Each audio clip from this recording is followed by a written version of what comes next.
From UBN Studios, you're listening to UNSUGARCOATED with Aalia, bringing you interviews with public figures and inspirational people speaking on self-improvement with empowering themes. And I'm your host, Aalia Lanius. Hello and welcome back to another episode of your favorite social good talk show. I'm so happy to be here with you today. And I have a couple things that I'm going to talk about before we get into our episode and our guest. But I hope for you, wherever you are, that you are just having an amazing day for yourself. Here in LA, it's raining, but that doesn't stop us from doing what we need to do, right? I don't melt. So I'm happy to be here in the studio and, just another incredible episode for you. I want to share that we have, so for those of you who know the different ways to support us, we do have a campaign that we've launched recently. And it's a little hard to show right here, but it is our hoodie. And we have Live Empowered on the sweatshirt. For those of you who know my personal story, I was homeless at 14 years old. I know what it's like to be on the street. I slept in a Kaiser ICU waiting room. I've had circumstances that were not pleasant. And when I see the homeless community, which is growing and growing and growing, especially here in LA, unfortunately, for a variety of factors, I know I can't fix everything, but I focus on what I can do. So for any hoodie that is sold, which first of all, that is a tax-deductible donation towards UnSugarCoated Media, a 501c3 organization, we will donate one hoodie to the LA Mission in Los Angeles for a homeless individual. We are already starting off by donating about 40 of our own that even though we do want to sell those and we could use the revenue for our organization, guess what? I see a need right now, and for us, that's a bit more important. So hopefully you can join in supporting us, do what we like to do, which is create social good impact in the world. So now, to our conversation for today. Dating. Do you know anyone who's dating? Have you been dating? And I gotta say that there's something I'm very particular about, and it is what I call ethical dating. And there are at least two types of daters in the world, as I see, at least that I've been able to identify. You have the one person who's dating to eventually get into a marriage or a long-term relationship, right? They're dating to find that match. There's a purpose, there's a goal. And then you have somebody who's just dating because in that moment, they want to spend time with another person. It's an exchange of energy, right?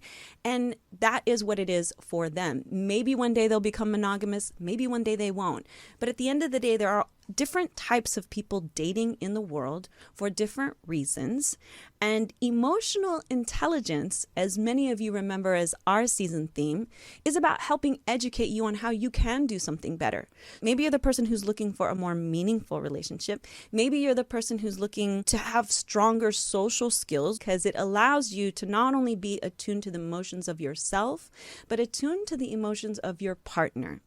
So I'm excited that I have invited a guest to have this very conversation. We're going to talk about the dating world, and I'm wondering if he'll agree with me that dating as an emotionally intelligent person is going to give you something other than just the same old dating game. So let's ask ourselves, how can we develop our emotional intelligence in the world of dating? What are the benefits of having a deeper, more meaningful connections with our partners? And how can we create a dating culture that values emotional depth and understanding above all else? So get ready to discover a whole new world of possibility in your dating life, and let's get to it. Michael Kaye is a leading voice in the sector of online dating and the new age of over-the-internet sparked relationships. As Director of Brand Communications at OkCupid, he manages public relations, influencer marketing, and social media, and probably so much more. We are ecstatic to hear his insight on all things internet romance and emotional intelligence. Ladies and gentlemen, let's give him a warm welcome to Mr. Michael Kaye. Thank you so much for having me. It's an honor to be here. And don't let me forget, I need to buy that hoodie after we finish chatting today. Thank you so, so much. I appreciate that. And it is an absolute joy. You're tapping in today from New York City, right? Yes, here in New York City. So a little bit colder, although y'all have rain, so we both can't complain. Yeah, we keep getting those atmospheric rivers over here, But I would agree. I've been in New York during the wintertime. I've got no reason to complain. So, so glad to have you with us today and on this conversation. Tell me, Michael, off the top, what are you thinking already when I start talking about emotional intelligence and dating? Yeah, it's something that we're actually seeing here at OkCupid a lot. So we match people on what matters to them through in-app questions. And these questions power our algorithm and help us connect people who are most compatible. And these questions have been answered 500 million times last year and almost 10 billion times when we launched, or since we launched in 2004. And when we look at the most answered questions from last year, they were questions like, are you sensitive? Are you sentimental? And they were, these deeper, more meaningful questions. And that's how we really figure out what's top of mind for our daters, what they care about, what's most important to them. And we've seen a huge shift over the years. Before I ask you if you've ever had experience with internet dating yourself, just because, you're part of the company, I'm curious, myself, for the audience, people are surprised still to this day. They meet my husband all the time. And one of the questions, how did you guys meet? How did you guys meet? Well, we met on Match. I met him on Match, but, and people sometimes are shocked and surprised. But I feel like, look, I'm a Gen Xer, so I've been using the internet for a long time. Internet dating or internet friendships, even meeting people virtually, for me has been a thing since 1999, So I am a little surprised that people are still shocked about it. I mean, just personally, have you ever experienced with internet dating, and how does that kind of help shape your idea of what you're doing now for others? I am a millennial, so I'm very used to social media apps. I sort of grew up in high school with Facebook emerging and Twitter and Instagram, but it wasn't till the end of college for me that I started to hear about dating apps. And I wound up trying out a few, one of which was Tinder, and I am actually dating the first guy I ever went on a date with from Tinder, and we are celebrating 9 years together this year. So I'm another online success story. Congratulations. Meeting people is meeting people. The recipe is still the same. But I love what you're talking about, what OkCupid does and what it's focused on and how it's connecting people, because to that point, it was very convenient for me to be able to go into an app and say, I like this, or I'm looking for this, or I'm just curious, because, ultimately dating is a partnership, right? It's, again, that exchange of energy, and you want to be emotionally intelligent in saying, I know what I want and I know what I don't want. And then also, I hope to be for someone else, right? Because dating's not just about what we get out of it, but it's also about what we give back. Can you tell us a bit about OkCupid and its mission when it comes to dating? So we, by design, bring in a higher intent dater. It's honestly not super easy to create a profile on OkCupid and start dating other people. We make it a little bit more difficult. You don't just upload a photo and your location and call it a day. You'll have to fill in a lot of preferences about yourself. You have to fill in multiple profile prompts, and we make you answer at least 15 matching questions, although you get to choose. The more questions you answer, the more compatible your matches are. And when you see another user on OkCupid, you'll see what's called a match percentage. It's a little percentage that's on the top of a user's profile. It'll say something like 86% or 92% or 77%. And if you click that match percentage, you get see all the questions that you and the other match answered, and where you agree and where you disagree, because there are definitely things that aren't really that important. So we like to show people that there are things that are deal breakers and other things that are just not that important. I love that you say that, and I love that part of the process is forcing somebody to question themselves. Maybe they haven't asked themselves these things and they need to, right? As even their own self-awareness. How would you define, I'm just curious, how would you define emotional intelligence in the context of dating? Yeah, to me, it's really about understanding your own emotions, managing and respecting your emotions, being able to take a step back and ask yourself, what am I feeling and why am I feeling that way? And this is actually an exercise I do in my own head. I take a step back and I say, okay, first, let me figure out what emotion am I actually feeling right in this moment? And then I start to kind of backtrack into the core of that, or the why behind it. So that's sort of how I think about emotional intelligence. And it's super important when it comes to dating, because dating is the most intimate type of relationship that you can really have with another person. Just like you said, when something's happening and I'm feeling something as a result, I have to look at why I'm feeling that way. Is it really the person that's making me feel that way? Or is there a past trauma that's making me react? It's a trigger. And, even more importantly, what you say, like dating, for those people who do end up in a monogamous relationship, secret to a successful marriage, not even though this is mostly about dating, forever date your spouse. Right? Like I still date my spouse. We go out and I literally will look at him on the drive home, Michael, and I'm like, well, that was a great third date. I'd love to see you again. Thanks for hanging out with me.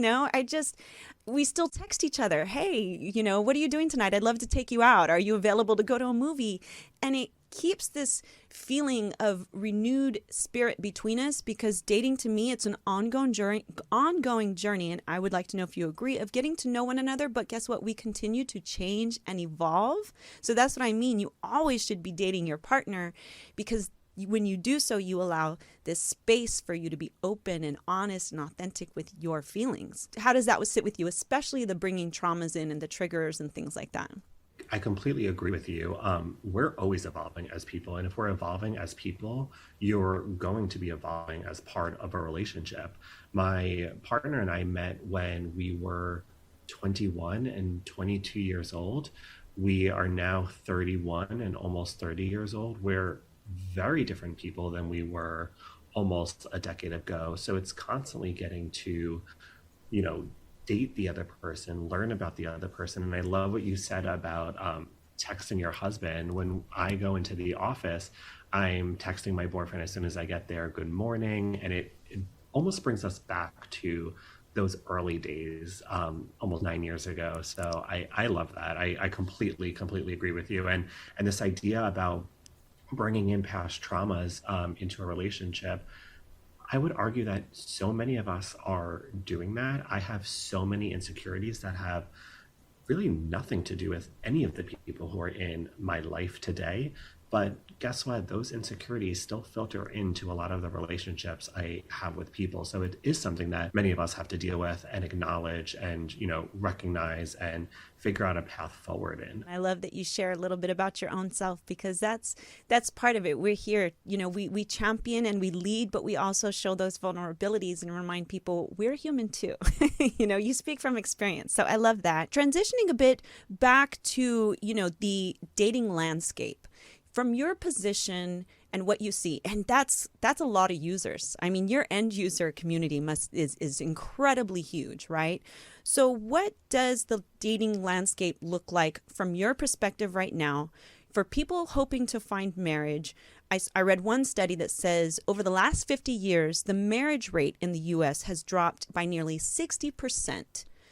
Do these line up with the statistics that you have access to in your world, in your line of work? If we look at the dating app landscape as a whole, there are so many players in the game right now. And I read a report a couple weeks ago that said there's about 1,500 dating apps out there. And each platform, I would say, caters to a very different audience. There are a lot of platforms that have niche audiences. They're bringing in a certain type of dater.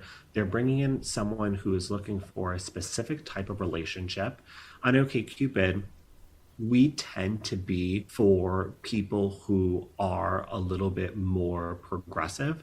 Millennials are definitely our biggest generation on the dating app, but we also bring in a lot of daters who are interested in committed relationships, and committed can mean open. So I don't want to discredit open relationships or people who are polyamorous, but people who are looking for more meaningful connections.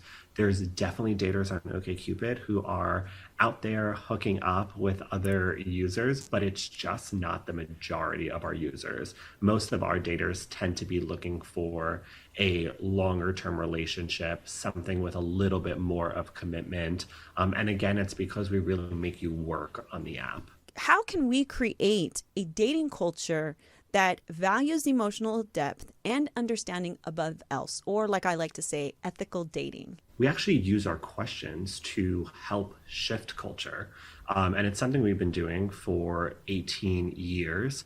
So we actually use our questions as a way to obviously give people conversation starters and deal breakers, but also as a tool for them to be a little bit more introspective, and think about what's important to them. We use our questions also as a way to adapt to current culture. So if we look at the past few years, we were addressing the global pandemic in our questions. We were also addressing what was happening all across the country.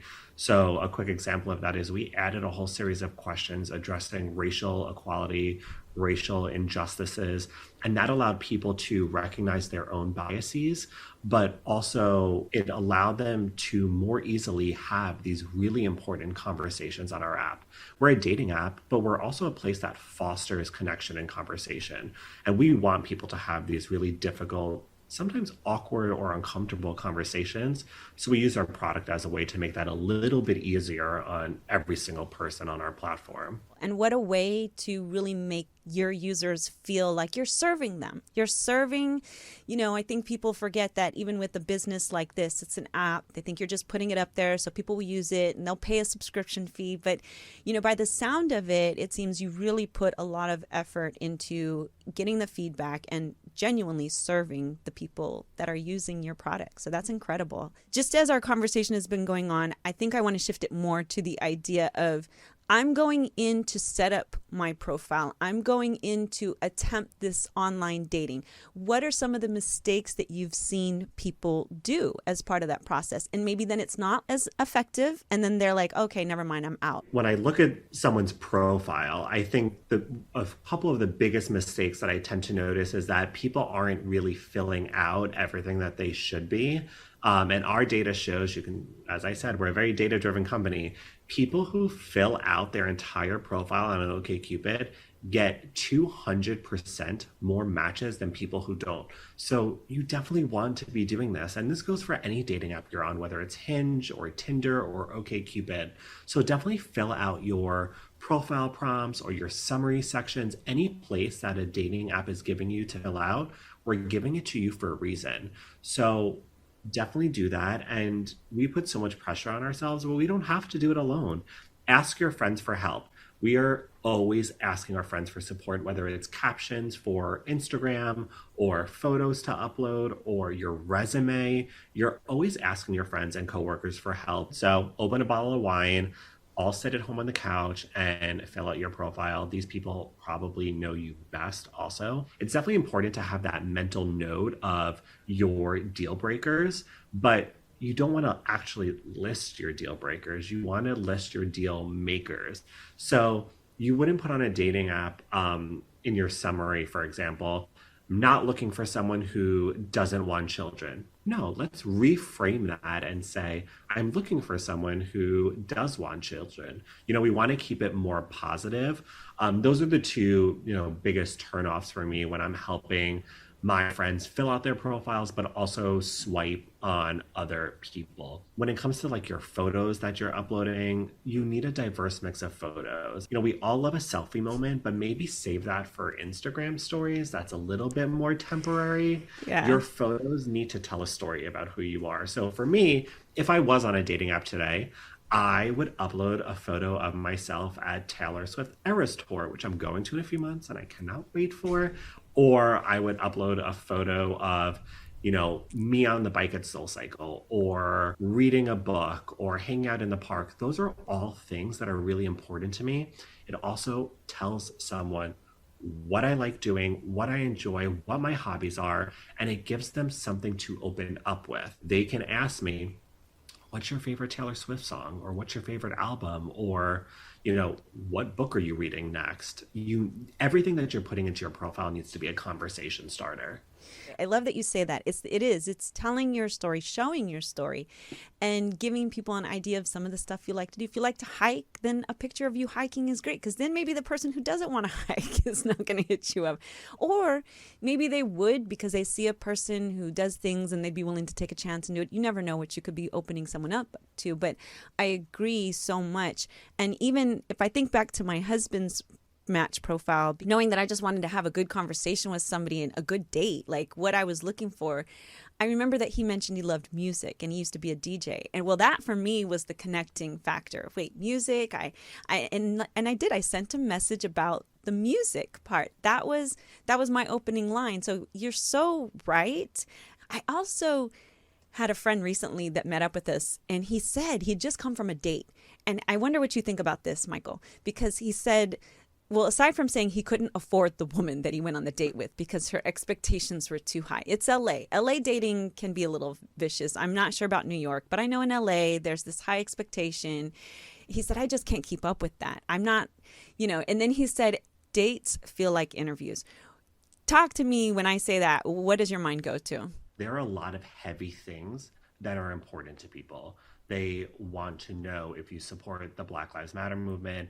They want to know if you're voting in local elections. They want to make sure you have similar political views. There are a lot of these heavier topics that we ask about on OkCupid so that your first date can be a little bit lighter because you already know you align on your core values, which is why we always talk about our questions and we encourage people to answer as many of them as they can, because that will make sure that the people that we're showing you, you're really compatible on those most important issues. I encourage people to be really open and vulnerable and honest about what they're looking for on a dating profile. Again, no matter what dating app you're on, because that helps weed out the people that don't really have compatible views as you. And then you don't have to get into those heavier topics on a first date and then leave saying, well, I feel like I just got drilled on that dinner and it felt like an interview.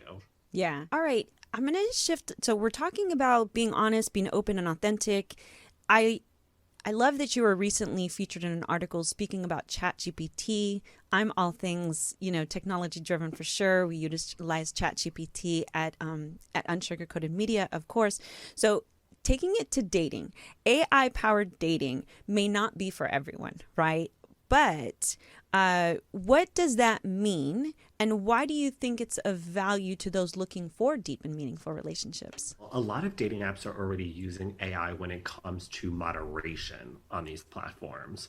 So I want to distinguish how OkCupid or really any dating apps are leveraging these new tools.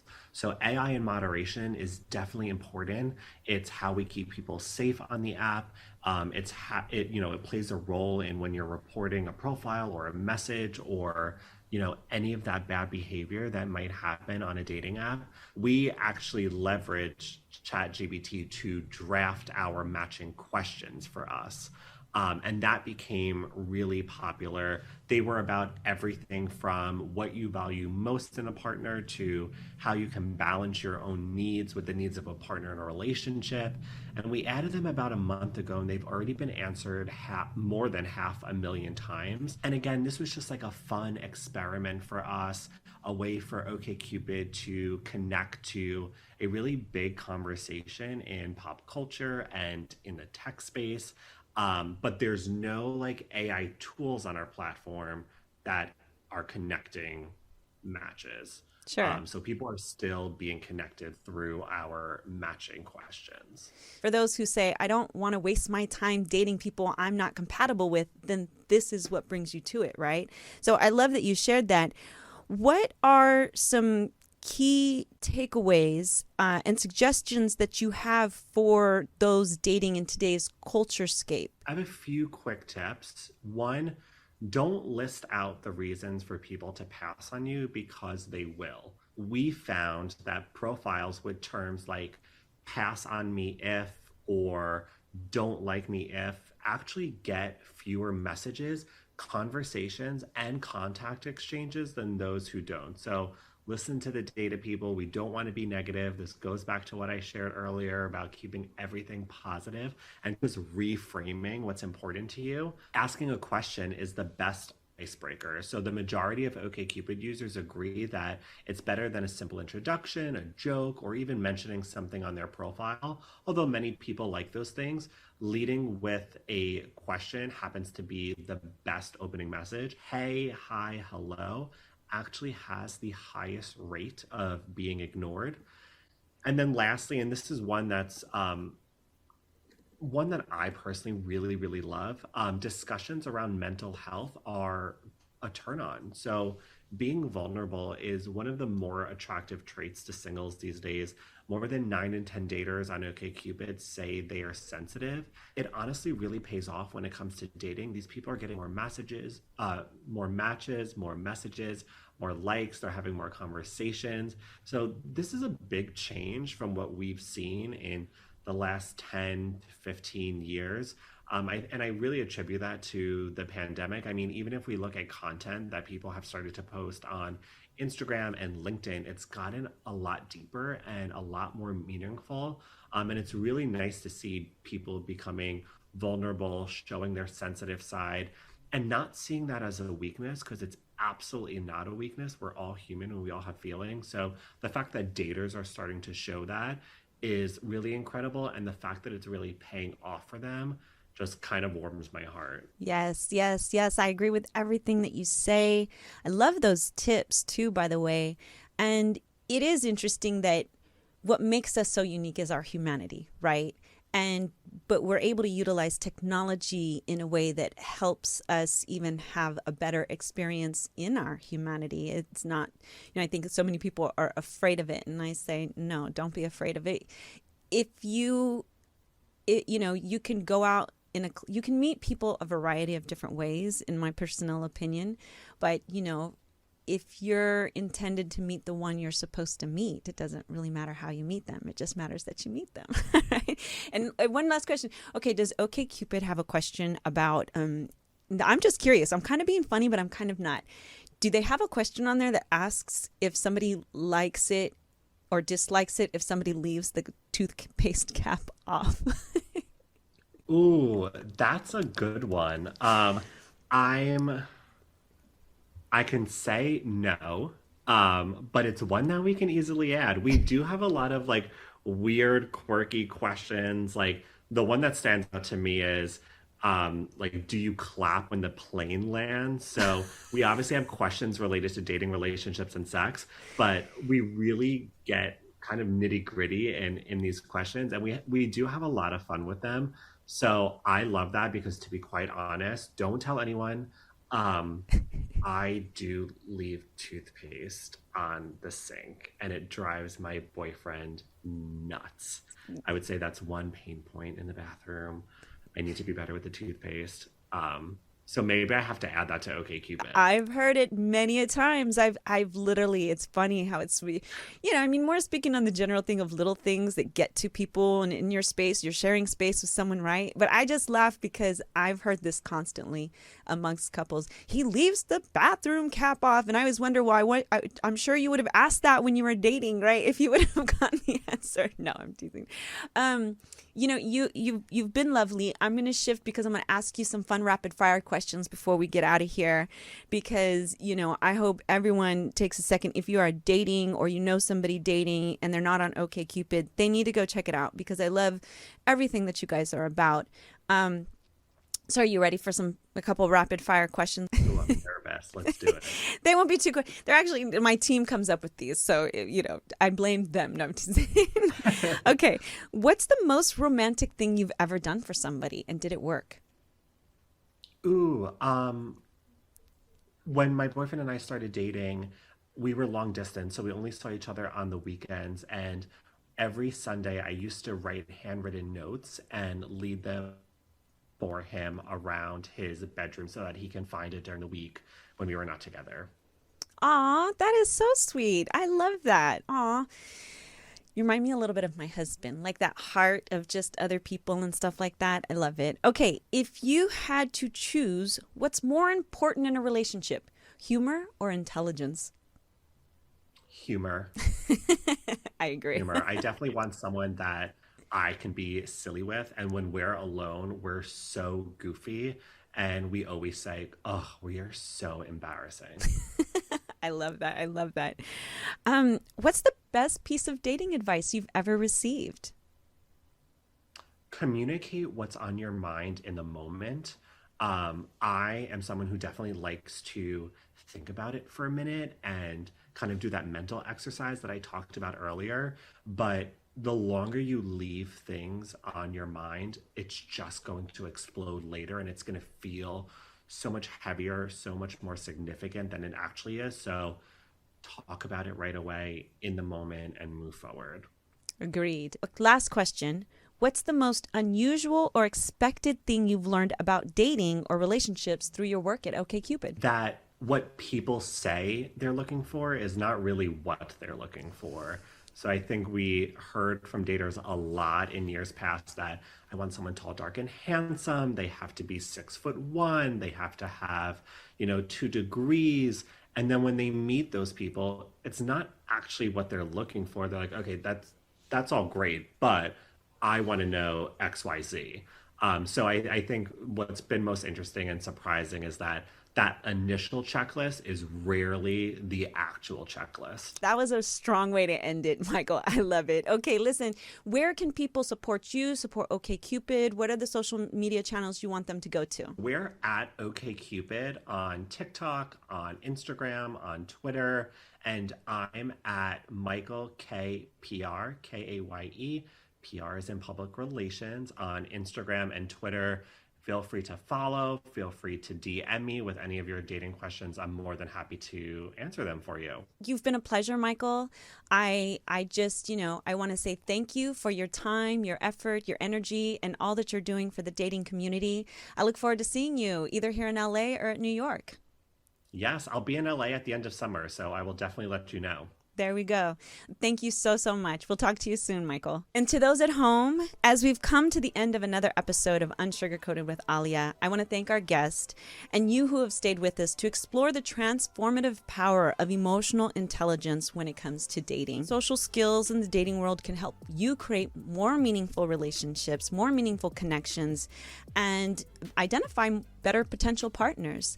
Communicate your needs and desires more effectively and build a stronger, more fulfilling relationship.